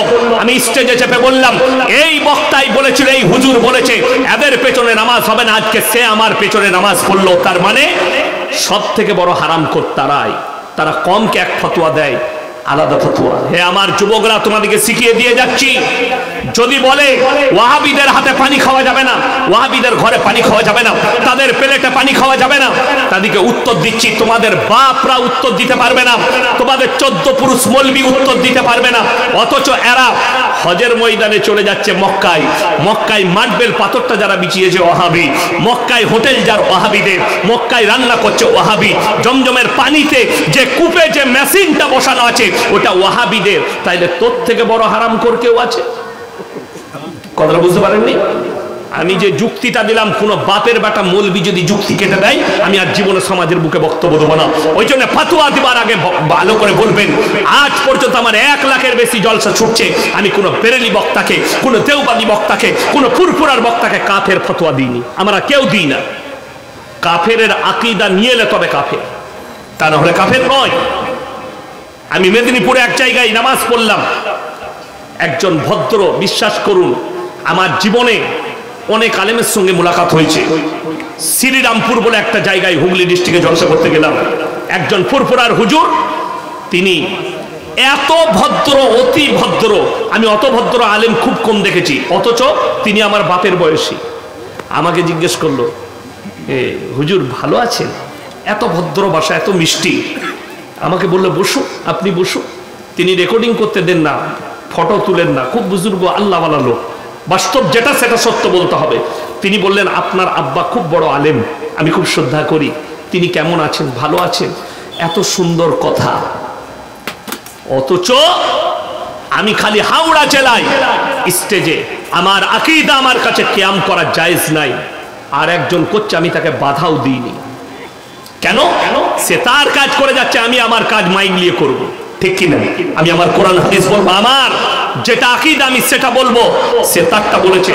অথচ একদিন পরে ফুরফুরার হুজুরদের একজন ছেলে, তার নাম হচ্ছে গুটকাখোর সাফেরি, স্টেজে প্রকাশ্য গাল দিলে আমি যদি থাকতাম লাথি মেরে ফেলে দিতাম। তুমি লাথি মারা তো দূরের কথা, তোমার 14 পুরুষ আমার সামনে বসলে কোরআন আর হাদিস দিয়ে ঢেকে দেবো, উত্তর দিতে পারবে না। বড় কষ্ট লাগে, দলিল নাই। আজকে দলিল কি জানেন এদের? আমি হাওড়া জেলায় পাগনানে বললাম, ঈদে মিলাদুন নবী পালন করা জায়েজ নেই। দুটো যুবক দাঁড়িয়ে বললেন, আপনাকে দলিল দিতে হবে। আমি বললাম, তুমি যে করছো দলিল দাও। বলছে, আমি আল্লাহর রসুলের মহব্বতে আমরা পালন করি। আমি বললাম, আচ্ছা এটা দলিল? দলিল কি? দলিল কি ঈদে মিলাদুন নবী রসুলের মহব্বতে করি। আমি বললাম, আল্লাহকে মহব্বত করো না? করো না। বলে করি। আমি এশার নামাজ, ফরজ নামাজ ক রাকাত পড়েছো বাপ? বললে হুজুর 4 রাকাত। আমি বললাম, কাল থেকে আল্লাহর মহব্বতে 6 রাকাত পড়বি। কথাটা বুঝতে পারেননি? রসুলের মহব্বতে যদি ঈদে মিলাদুন নবী পালন করতে হয়, এটা মহব্বতটা হচ্ছে দলিল। তাহলে আল্লাহর মহব্বতে 6 রাকাত নামাজ পড়লে তো দোষ নাই। তখন কিছু লোক বলছে, হুজুর দলিল দেন। আমি বলি, এই যে জায়গাটায় জলসা করছি, এটা যদি আমি বলি আমার বাপের, সভাপতি সাহেব কি বলবে? আমাকে দলিল দিতে বলবে না? বলবে না। আর আমি যদি বলি আমার বাপের নয়, এরকম একটা দলিল দাও, সঙ্গে সঙ্গে আমাকে গাড়িতে ভরে পাগলখানায় পাঠাবে, মালটা খেপে গেছে। তো যে বলছে দলিল তো তার কাছে থাকবে। কথা বুঝতে পেরেছেন না? পারেননি? একটা আমল যে বলছে দলিল সে দিবে। যদি বলে আমার কাছে দলিল নেই, রসুলের মহব্বতটাই দলিল।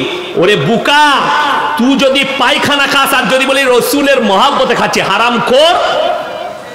রসুলের মহব্বতে কখনো গোবর খাওয়া যায়? রসুলের মহব্বতে কখনো মুত পান করা যায়? তাহলে তো তুই তো গোবর করার মুতখোর হলি। হ্যাঁ, ওই জন্যে জায়গা মতো ওষুধ বললি সব ঠিক। আমাকে একটা অমুসলিমদের ছেলে ফোন করেছে, স্যার আপনার আমি জলসা শুনি, মাশাআল্লাহ আলহামদুলিল্লাহ, আল্লাহ তোমাকে হিদায়াত দেবে। বলে আমার প্রশ্ন আছে। আপনার কি প্রশ্ন? বলে উত্তর দিতে পারবেন তো? আমি বলি চেষ্টা করব। দিয়ে বললে যে আপনারা মাকে ভালোবাসেন? হ্যাঁ। মায়ের দুধ খান? আমরা মায়ের দুধ খেয়েই তো সবাই মানুষ হয়। বলে গায়ের দুধ? আমরা গায়ের দুধও খাই।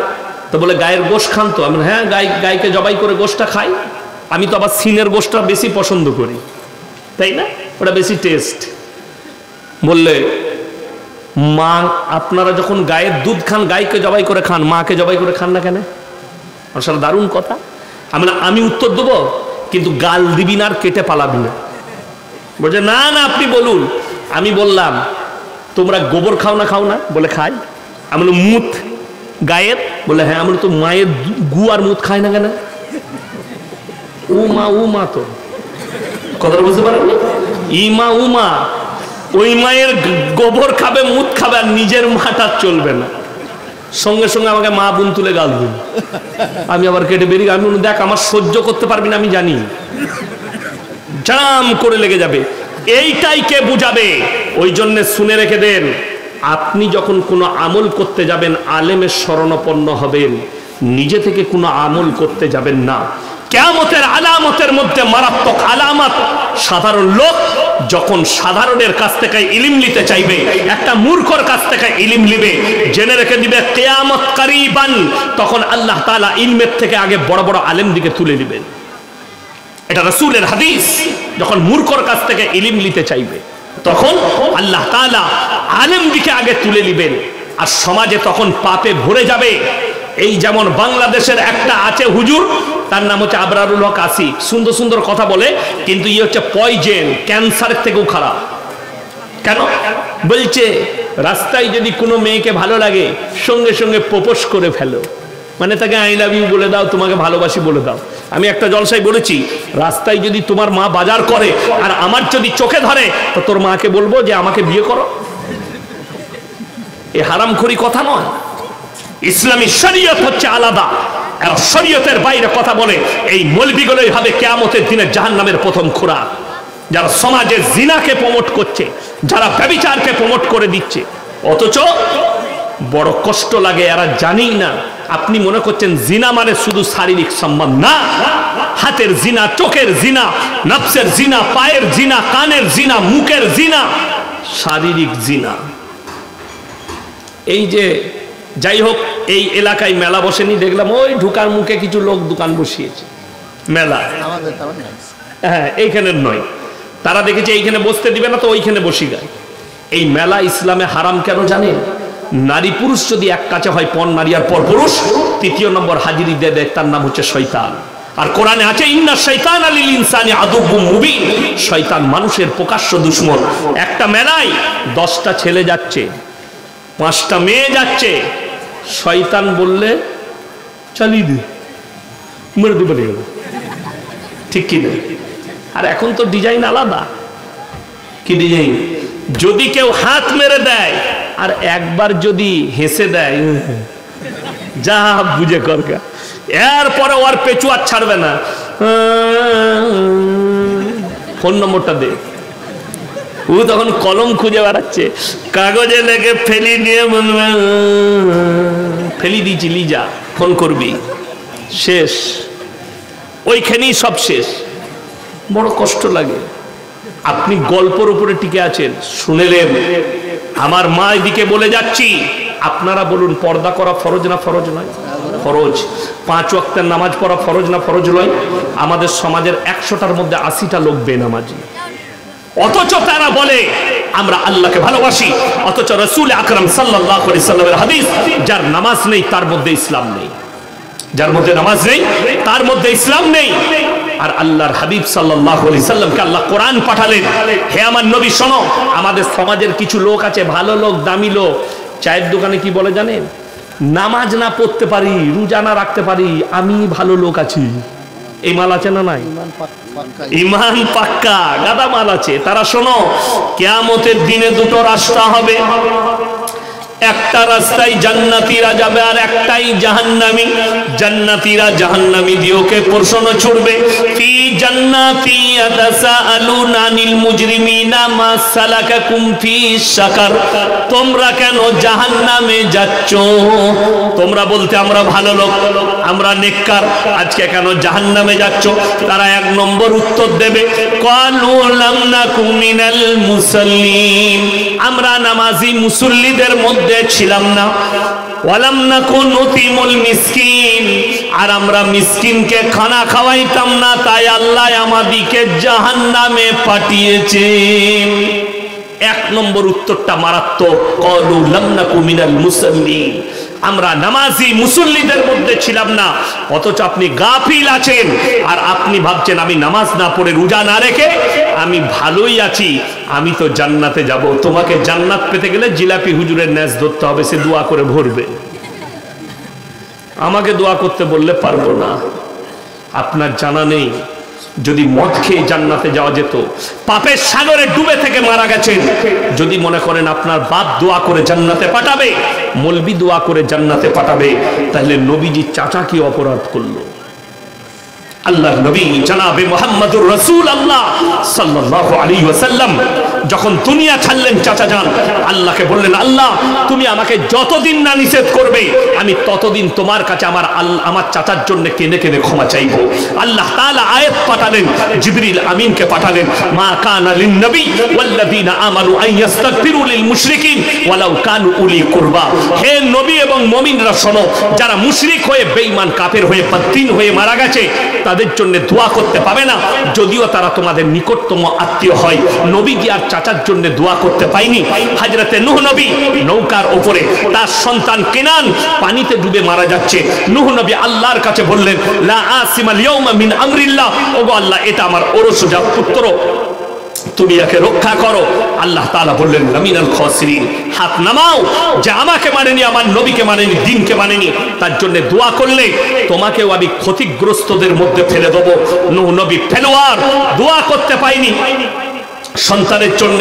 হে আমার মা, আমার বোন, আপনারা যদি ভাবেন আমি পাপের সাগরে ডুবে থাকবো, আমার স্বামী তাহাজ্জুদ গুজার জান্নাতে নিয়ে যাবে, আমি পাপের সাগরে ডুবে থাকবো, আমার বাপ হাজী সাহেব জান্নাতে নিয়ে যাবে, আমার 14 পুরুষ আছে জান্নাতে নিয়ে যাবে, তোমরা কান খুলে শোনো।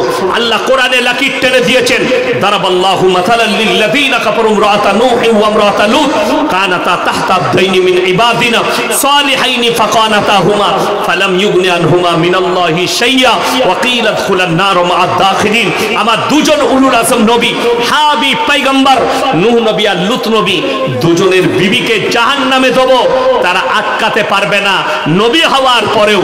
এরপরে আপনি চিন্তা করুন, আপনি কি করে আপনার সন্তানকে বাঁচাবেন? আপনি কি করে আপনার বিবিকে বাঁচাবেন? 5 ওয়াক্তের নামাজ পড়া ফরজ। হাত তুলে বলুন কেউ নামাজ ছাড়বো না, হাত তুলে বলুন তো, জোরে বলুন ইনশাআল্লাহ। নামাজ কেউ ছাড়বেন না, নামাজ কম্পালসারি। বিবিকে পর্দায় রাখুন। একটা চকলেটের দাম কত? এই যে প্যাকেটটা দেন আমাকে, প্যাকেটটা, এই যে প্যাকেটের চানাচুর, এটা চানাচুর ছিল। চিড়ের পোলাও, এটা নিশ্চয় 10 টাকা দাম, না 5 টাকা? 5 টাকা। এই 5 টাকার চিড়ের পোলাওটা এর ভেতরে রেখেছে বলে এর মর্যাদা বেড়ে গেছে। ঠিক বললাম না ভুল বললাম? এই চিড়ের পোলাওটা একটা প্লেটে রেখে বিক্রি করলে আপনি খাবেন না কেন? পোলাওটা মিয়ে গেছে, এতে ধুলো পড়েছে, এতে মাছি বসেছে, আর ইজ্জত নষ্ট হয়ে গেছে। এই চিড়ের পোলাওটা প্যাকেট থেকে বার করে ঢেলে দিলে যদি আর ইজ্জত নষ্ট হয়ে যায়, জেনে রেখে দিবেন আমার ভাই, আমার বন্ধুগণ, আপনার মায়ের ইজ্জত কতটা আল্লাহ দিয়েছে, আপনার বিবির ইজ্জত কতটা, আপনার বিটির ইজ্জত কতটা। 1 টাকার ট্রফি, একটা চকলেট, সেটা যদি খুলে কেউ বিক্রি করে আপনি কিনবেন না, ধুলো পড়েছে, মাছি বসেছে। অথচ আপনার বিবিকে আপনি রাস্তায় বেপরদা ঘুরাচ্ছেন, আপনার মেয়েকে প্যাট পিট খুলে ঘুরে বেড়াচ্ছে। একটু পানি দেন তো আমাকে, এই বোতলে ঢেলে দেন। আমার ভাই বন্ধুগণ, আপনাদেরকে অনুরোধ করে বলছি, সবাই নিয়ত করে নেন আজ থেকে বিবিদিকে পর্দায় রাখবো, জোরে বলুন ইনশাআল্লাহ। হে আমার যুবকরা শোনো, যাদের বিয়ে হয়েছে, যাদের বিয়ে হয়নি, উভয়ে শুনে যাও। বন্ধুত্ব খেলার মাঠে শেষ করো, বন্ধুত্ব চায়ের দোকানে শেষ করো, বন্ধুত্ব বাজারে শেষ করে দাও। বন্ধুত্ব যদি তোমার বাড়ির বিছানায় চলে যায়, বন্ধুত্ব যদি তোমার বিবির কাছে চলে যায়, জেনে রেখে দিবে তোমার বিবি পরকীয়ায় লিপ্ত হয়ে যাবে, মেয়েরা পরকীয়ায় লিপ্ত হয়ে যাবে। আজকে আমাদের বাড়িতে সালাম আর কালামের কোনো কিচ্ছুর প্রচলন নাই। তা না হলে প্রত্যেকটা বাড়ির দরজায় লেখা দরকার, পর পুরুষের প্রবেশ করা নিষেধ, বিনা অনুমতিতে প্রবেশ করা নিষেধ। আমাকে যতই আপনি খাতির করুন, যতই ভালোবাসেন, কিন্তু আপনি যখন আমার সঙ্গে দেখা করতে যাবেন, আপনি আমার বাড়ির ভেতরে পাটাও রাখতে পাবেন না। আমি মৌলবি হয়ে বলে গেলাম, এটা শুধু আমি একা নয়, সভাপতি সাহেবের বাড়িতে গেলেও উনার মেহমান খানায় আপনার লাশ দরজা, না আপনি ওনার বিবিকে দেখতে পাবেন, না আপনি ওর বাড়িতে এন্ট্রি পাবেন। ঠিক বললাম না ভুল বললাম? তা আপনি ভাবলেন না, ইয়াসিন সাহেবের বাড়িতে যদি আমার এন্ট্রি না থাকে, তিনার মেয়ের মুখটা যদি আমি না দেখতে পাই, 5 বছরের বিটিকে যদি দেখতে না পাই, তাইলে ইয়াসিন সাহেব এসে কি করে আমার বইয়ের পাশে বসে গল্প করবে? কথা বুঝতে পারেননি? অথচ আপনি মৌলবীকে বন্ধু বানিয়েছেন। ইয়াসিন ভাই তোমার ভাবি লাগে, তুমি গল্প করো, আমি মিষ্টি নিয়ে আসি। হারাম কর, 3 দিন গল্প করতে পারলে তো 4 দিনে তোর বউটা এমনি নিয়ে পালাবো আমি। কথা বুঝতে পারেন না? এমনি নিয়ে পালাবো, বড় কষ্ট লাগে। হারাম, নারী পুরুষ, সে মৌলবি হোক আর যেই হোক, আজকে আমাদের দেশের কিছু ভণ্ড পীর মেয়েদিকে দেখে পা টিপা করাচ্ছে, জেনে রেখে দিবেন এগুলো হচ্ছে জিনাখোর পীর। এরা মেয়েদিকে দিয়ে পা টিপা করায়, মেয়ে দিয়ে দিয়ে হাত টিপা করায়। জেনে রেখে দিবেন আপনার বিবির জন্য আমি ইয়াসিন পর্দা হারাম, আপনার বিবির মুখ দেখা আমার জন্য। আর বড় কষ্ট লাগে, আপনি ফজরের নামাজ পড়ে বলছেন আমি গ্রামের মুমিন ব্যক্তি, অথচ বউকে নিয়ে আপনি লালগোলা বাজারে ডাক্তার দেখাতে যাচ্ছেন, আপনার ফুল হাত শার্ট ফুল প্যান্ট, পেছনে বউ বসে আছে মোটরসাইকেল বাইকে, বিবির পেটু বেরিয়ে আছে আর পিটু বেরিয়ে আছে। আপনি কি করে মুমিন বলছেন? আমি আর ইনি খুব বন্ধু মানুষ আর সত্যিকারী বন্ধু। আচ্ছা, ক্লোজ বন্ধু হলে ইয়ার কি হয় না? হয় না? কথা বলাটা মজাক হয় স্বাভাবিক। আমি আমার সাথীদের সাথে এখনো মজাক করি। তো বড় কষ্টের বিষয়টা বলে দিই, আমি যদি ইনাকে বলি ভাই আপনার বইয়ের ব্লাউজের সাইজ কত, বন্ধুত্ব থাকবে না ছিন্ন হবে? আপনার দিকে জিজ্ঞেস করছি, ছিন্ন হবে? আপনার বন্ধু খালি আপনাকে বলেছে তোর বইয়ের ব্লাউজের সাইজ কত, আপনি সম্পর্ক ছিন্ন করলেন। হে আমার ইমানদার ভাই, ভেবে দেখুন আপনার বিবিকে আপনি বাজারে ঠেলেছেন, একটা পর পুরুষ বসে আছে, তার কাছে গিয়ে বলছে দাদা আমার একটা 40 সাইজের ব্লাউজ বার করো, তখন তোকে লজ্জা লাগে না? একটা বন্ধু খালি মুখে বলেছে তোমার বিবিকে নয় তোমাকে, তুমি সম্পর্ক ছিন্ন করলে। আর তোমার বিবি ডাইরেক্টলি একটা দোকানি পর পুরুষ বসে আছে, অমুসলিম না মুসলিম জানি না, সে পর পুরুষ, তাকে গিয়ে বলছে দাদা আমার একটা 36 সাইজের ব্লাউজ বার করো, তখন তোমাকে লজ্জা লাগে না? আজকে দুঃখ কি জানেন? পুরুষরা বাড়িতে, মহিলারা বাজারে। এইটাই হচ্ছে কিয়ামতের আলামত। অথচ আপনাকে আপনার ঈমান বাঁচাতে হবে। আমাদের মতো মৌলবি এমনি গলা ফাড়িনি। হিন্দুস্তানের মাটিতে সুপ্রিম কোর্ট রায় দিয়ে দিয়েছে পরকিয়া লিগেল। শুধু শুনেলেন তাই নয়, ভারতের মাটিতে পরকিয়া লিগেল হয়েছে, ভারতের মাটিতে সমকামী লিগেল হয়েছে। আপনাকে আপনার আমার ঈমান নিজে দিকে বাঁচাতে হবে। আমি ভারতবাসীকে বার্তা দিতে পারি না আমার নামে কেস হবে। ইসলামী শরীয়তে হারাম, অর্থাৎ আমি আপনাকে শুধু বার্তা দিতে পারি, আমি কোনো অমুসলিমকে দাওয়াত দিতে পারি না। একটা মুমিনকে দাওয়াত দিতে পারি, তা না হলে আমার নামে কেস বনবে। কেন আপনি বললেন? যেটা রায় দিয়েছে দেশের আইন, অথচ ইসলামে হারাম। আজকে আপনাকে বলে দিই, মুর্শিদাবাদ নদিয়া, স্বামী থাকে, মায়েরা ভালো করে শুনবেন, স্বামী সৌদি আরবে থাকে, স্বামী কাতারে থাকে, স্বামী কেরলে থাকে, বিবি পরকীয়ায় জড়িত হচ্ছে। হে মেয়ে শুনে নাও, তোমার যদি মনে হয় আমার স্বামীকে আমার কাছে থাকা লাগবে, তোমার স্বামীকে বাইরে যেতে দিও না। তুমি এখানে ইনকাম করো, তুমি 10 টাকা রোজগার করবে, ডাল আর শাক ভাত খাবো, কিন্তু তুমি আমার যৌন চাহিদা পূরণ করবে। অনেক মেয়ে স্বামী টাকা পাঠাচ্ছে, সেটাই মজ আর মস্তি করছে, অথচ তারা পরকীয়ায় লিপ্ত হয়ে আছে। জেনে রেখে দিবেন ওই মেয়েটা জান্নাত তাড়াতাড়ি প্রবেশ করবে। কারোর যদি স্বামী মারা যায় আর তার যদি বাচ্চা ছেড়ে থাকে, সে যদি নিজের যৌবনটাকে বাচ্চার মুখ তাকিয়ে কোরবান করে দেয়, এই মেয়েটা বিনা হিসাবে জান্নাতে প্রবেশ করবে। জোরে বলুন সুবহানাল্লাহ। অথচ আমাদের মা, তোমার স্বামী কেরলে থাকে, তুমি পরকীয়ায় লিপ্ত হচ্ছ। শুনে রেখে দেন, হে আমার মা বোন, তোমাদের জন্য কোরআনে আদেশ দিয়েছে ওয়াদরিব খুমুরিহিন্না আলা জুনুবিহিন। হে নারী, তুমি পর্দা নির্ধারিত করো, তোমরা কোনোদিন ধর্ষিতা হবে না, তোমরা কোনোদিন লাঞ্ছিত হবে না।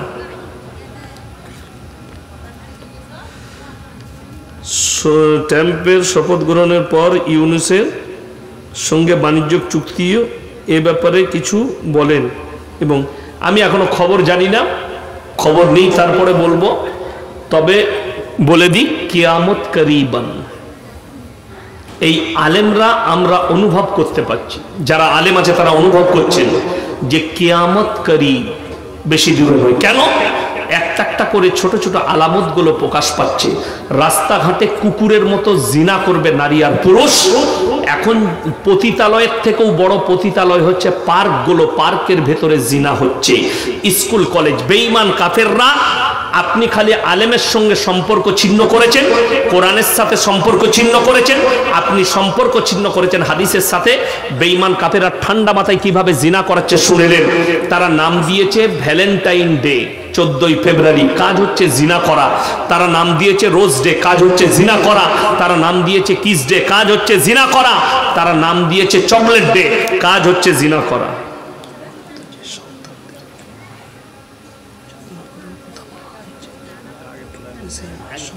স্ত্রীদের করণীয় কি? কোরআনে বর্ণিত যে সন্তানদেরকে মায়ের যত্ন করার কথা বলা হয়েছে, সেই ক্ষেত্রে সেই মায়ের সন্তানের স্ত্রীদের করণীয় কি শুনেলেন? একটা সন্তানের প্রতি একটা মায়ের 80% কি দায়িত্ব, সন্তানকে 10 বছর পর্যন্ত তাকে আদর্শ দিবে। আদর্শ মানে কি? নাম্বার 1, মায়েরা শুনবেন, মা আর বাপ যারা আছেন, ইসলাম ইজ দ্য সেফটি। ইসলাম হচ্ছে সেফটি ধর্ম, চারিদিক দিয়ে সেফটি দিয়েছে। অনেকজন বলছেন না যে ইসলামে এরা বোনকে বিয়ে করে, বলে না বলে না, এ লোক বহিনকে সাথ নিকাহ করতে। আমরা কেউ বোনের সাথে বিয়ে করি? আমি আমার ফুপুর মেয়েকে বিয়ে করেছি, তার সাথে আমার রক্তের সম্পর্ক নাই। কেউ চাস্তো বোনকে বিয়ে করেছে, রক্ত সম্পর্ক নাই। কেউ ফুপুই তো আপনার মামাই তো বোনকে বিয়ে করেছে, রক্ত সম্পর্ক নাই। কিন্তু আপনাকে মোবাইল খুলে দেখিয়ে দেবো, বিহারেতে একজন সনাতন ধর্মের মা তার বাপকে বিয়ে করেছে। অথচ কোরআন খুলুন, সামনে রাখা আছে। কোরআনটা দিন তো একটু, দেখবেন, আমি দেখিয়ে দিই। কোরআনে আছে 4 পারা, একবারই শেষ পৃষ্ঠা। হুররিমাত আলাইকুম উম্মাহাতুকুম ওয়া বানাতুকুম ওয়া খালাতুকুম ওয়া বানাতুল আখি ওয়া বানাতুল উখতি। কার সঙ্গে তোমার বিয়ে করা জায়েজ, কার সঙ্গে না জায়েজ। যাদের বাড়িতে মানে কোরআন আছে খুলে পড়বেন, চোখটা খুলে যাবে। ইসলাম ইজ দ্য সেফটি। কোন মা যদি মনে করে আমি আমার বেটাকে খুবই ভালোবাসি, তোমার ভালোবাসা জায়েজ, কিন্তু মাথায় রাখবে তার 7 বছর বয়স হলে বিছানা আলাদা করে দাও। 7 বছর বয়স হলে বিছানা আলাদা করো। কোন বাপ যদি বলে আমি আমার মেয়েকে মহব্বত করি, 7 বছর বয়স পেরুলে বাপের কাছ থেকে মেয়ের বিছানা আলাদা করে দাও। ইসলাম ইজ দ্য সেফটি। যেন তাদের মনে শয়তানের ওয়াসওয়াসা না জাগে। একটা বাচ্চা ছেলে 9 বছর বয়স হলে বালিগান করিবা, একটা মেয়ে 9 বছর বয়স হলে বালিগান করিবা। আমি তো আমার মেয়ে 3 বছর বয়স থেকে আমার পাশে শোই না, বিছানা আলাদা। ইসলাম ইজ দ্য সেফটি। নামাজের তালিম দেন। আমাদের সমাজে একটা ছেলে যদি স্কুল কামাই করে, তার মা 3 বার মারে, খেতে দিতে চাই না। কেন? টিউশন কামাই করলি, টাকা দিয়ে রেখেছি। অথচ সেই ছেলেটা বছরের পর বছর, 18-20 বছর হয়ে গেল, জীবনে নামাজ পড়ে না, মা কোনোদিন তাকে মারে না।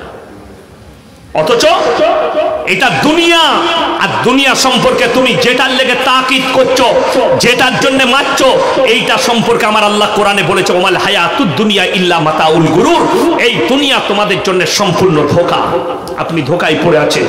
আমার বন্ধুগণ, আপনাদিকে বলে যাই, আমার জানের সদর ভাই, আমার মা বোন, তোমরা পর্দা করো। রাস্তায় বের হলে মেয়ে 7 বছর বয়স হলে তার মাথায় হিজাব পরিয়ে তাকে স্কুলে পাঠান, তাকে হিজাব পরিয়ে দেন। 5 বছর বয়স থেকে স্কুলে যখন যাবে, আমার ভাই, আপনাদিকে লাস্টে বলবো, 3টে কথার উপরে সবাই আমল করবেন, জোরে বলুন ইনশাআল্লাহ।